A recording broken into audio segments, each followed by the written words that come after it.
سردی کی وجہ سے وہ ایک بار پھر کمر میں تکلیف محسوس کرنے لگی۔ وہ رکنا چاہتی تھی لیکن طور خان ان سے آگے تھا، اس لیے یہ لوگ بھی اس کے پیچھے چلنے پر مجبور تھے۔ شارق نے خچر روک لیا اور جب باجد خان اس کے قریب پہنچا تو شارق نے اس سے پوچھا ابھی کتنا فاصلہ باقی ہے؟ میرے خیال میں ابھی آدھا گھنٹے کا راستہ باقی ہے، باجد خان نے کہا۔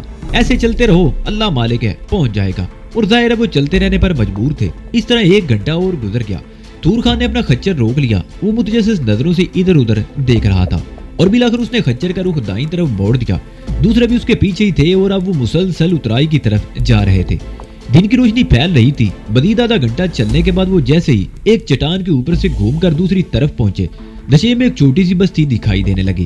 یہ بستی 6-7 گھروں پر مشتمل تھی۔ اتنی بلندی سے وہ مکان بچوں کے گھروندوں کی طرح لگ رہے تھے۔ وہ ایک پہاڑی راستے پر مسلسل نشیب کی طرف اترتے رہے۔ اس بستی تک پہنچنے میں انہیں آدھا گھنٹہ اور لگ گیا اور جب وہ بستی کے قریب پہنچے تو ٹھیک اسی وقت سورج طلوع ہوا اور سورج کی پہلی دھوپ چاروں طرف پھیل گئی۔ 3 آدمی بستی سے نکل کر ان کی طرف آ رہے تھے۔ وہ جیسے ہی قریب پہنچے طور خان گھوڑے سے اتر گیا۔ دوسروں نے بھی اس کی تقلید کی۔ شارق نے سمینہ کو سہارا دے کر نیچے اتار لیا۔ سمینہ نیچے اترتے ہی پتھریلی زمین پر لیٹ گئی۔ بہرام خان، طور خان نے بستی سے آنے والے ایک آدمی کی طرف دیکھتے ہوئے کہا، ہمارے ساتھ ایک زنانہ بھی ہے، یہ بہت تھک گیا ہے، سردی بھی لگتا ہے اس کو، اپنا گھر لے جاؤ اس کو اور کوئی کمبل ومبل دے دو، اپنا زنانہ کو بولو اس کا تھوڑا بہت خدمت خاطر کرے۔ بہت اچھا خان صاحب، بہرام خان نے کہا اور سمینہ کی طرف مڑ گیا۔ آؤ بی بی میرے ساتھ آؤ۔ شارق نے سمینہ کو سہارا دے کر اٹھایا۔ سمینہ بہرام خان کے ساتھ چلتی ہوئی بستی کے ایک کچے مکان میں داخل ہو گئی۔ بستی کے تمام مکان ہی کچے تھے۔ اس گھر میں 2 عورتیں اور 3 بچے تھے۔ ایک ادھیڑ عمر عورت تھی اور 2 جوان، جس کی عمر سمینہ کے اندازے کے مطابق 20-22 سال رہی ہوگی۔ ادھیڑ عمر عورت چولہے میں لکڑیاں جلا رہی تھی اور جوان عورت ایک پرانے سے کنستر میں سے آٹا نکال رہی تھی، جبکہ تینوں بچے سو رہے تھے۔ مراب خان نے جوان عورت سے کچھ کہا۔ وہ اپنا کام چھوڑ کر سمینہ کو ایک کمرے میں لے آئی۔ کمرے کے کچھ حصے پر نمدہ بچھا ہوا تھا اور ایک طرف 5-6 پرانے سے فوجی کمبل طے کیے ہوئے رکھے تھے۔